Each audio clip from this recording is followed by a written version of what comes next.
Well, let's talk about this in more detail with Nadibaidze, an expert in European foreign policy at the Open Europe think tank. Thank you so much for joining us here on Al Jazeera. So we're really a few days before the start of the European elections, and now we're seeing this united front led by Salvini. What do you think of it as a grouping? How cohesive do you think it is now and will remain? So their plan is to form a new group in the European Parliament, in the next European Parliament.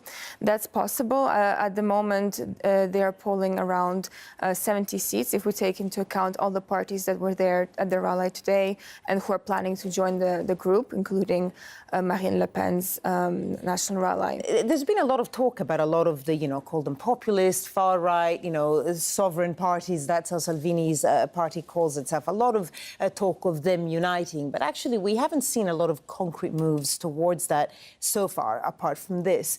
What do you think unites them? But crucially, what do you think divides these parties? That's right. So they're all advocating for reform. Nobody is advocating to exit the EU anymore, especially with Brexit events. Mm-hmm. But what exactly is this reform? That remains very unclear. So on the immigration, for instance, they agree that the EU's external borders must be protected, but in terms of how to distribute asylum seekers or refugees across the EU, there's a lot of disagreements about that.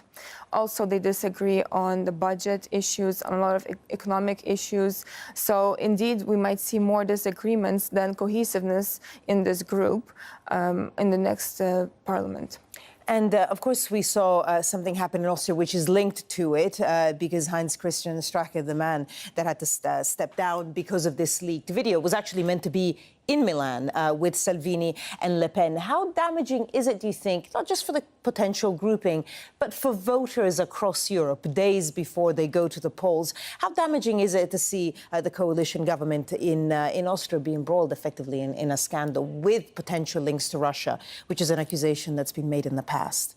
Yes, I think it will have an effect, and partly this video might have been released just ahead of elections for this purpose, because many of these populist parties claim to work in the interest of the nation, of their peoples, but yet with this case we've seen that these politicians can also work for their own interests, and that might be affecting how voters see those parties in the next few days. Okay, well, I mean, everyone will be going to the polls in Europe. 400 million people or so will vote over the end of next week.